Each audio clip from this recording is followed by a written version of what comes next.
Sharapova and Williams last met at the 2016 Australian Open, with the American winning in straight sets. French Open 2018 venue, Roland Garros. Paris dates, May 27, 10 June. Coverage, Daily Live Radio and text commentaries on BBC Radio 5 Live, the BBC Sport website and app. Serena Williams says she does not have any negative feelings towards Maria Sharapova and is surprised the Russian's recent autobiography was so much about her. Williams described the book as 100% hearsay and said women should encourage each other rather than detailing locker room incidents in a less than positive light. The pair will meet in the fourth round of the French Open on Monday in their first match since the 2016 Australian Open. Williams has won their last 18 meetings, with Sharapova's only 2 victories coming in 2004, and it was the first of those, in the Wimbledon final, that Sharapova believes was the catalyst for Williams' domination since Edmund beaten by Fognini in third round. Defending champion Nadal eases into last 16. Kvitova out as Alep and Muguruza advance. Live scores, schedule and results. I think Serena hated me for being this skinny kid who beat her,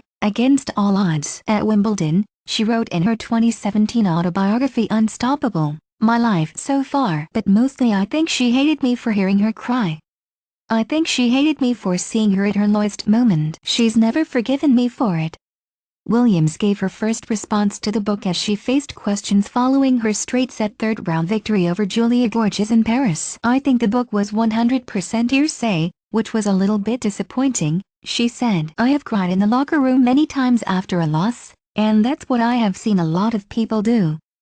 I think it's normal. I think if anything, it shows the passion and the desire and, the will that you have to want to go out there and do the best. Sharapova beat Williams in the 2004 Wimbledon final, one of only 2 victories for the Russian over the 23-time Grand Slam champion. I think what happens there should definitely maybe stay there and not necessarily talk about it in a not so positive way in a book. I don't have any negative feelings towards her, which again, was a little disappointing to see in that hearsay book. A lot of people always assume that I feel a different way, and it's not true. Especially having a daughter, I feel like negativity is taught. If anything, I feel like we should encourage each other, and the success of one female should be the inspiration to another, and I have said that 1,000 times. As a fan, I wanted to read the book and I was really excited for it to come out, and I was really happy for her. I was surprised about that, to be honest.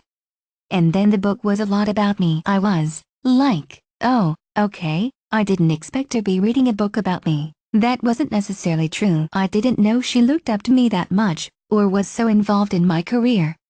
Williams and Sharapova have won 5 French Open singles titles between them, and both have played extremely well over the first 3 rounds at Roland Garros. Sharapova seems finally free of the injuries that have plagued her since returning from a 15-month doping ban in April last year.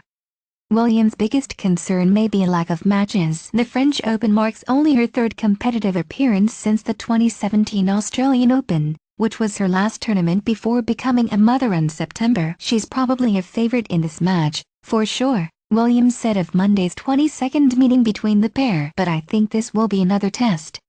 I just started. She's been playing for over a year now. I think this is just one of her best surfaces, and she always does really well here. Alerts, get tennis news sent to your phone.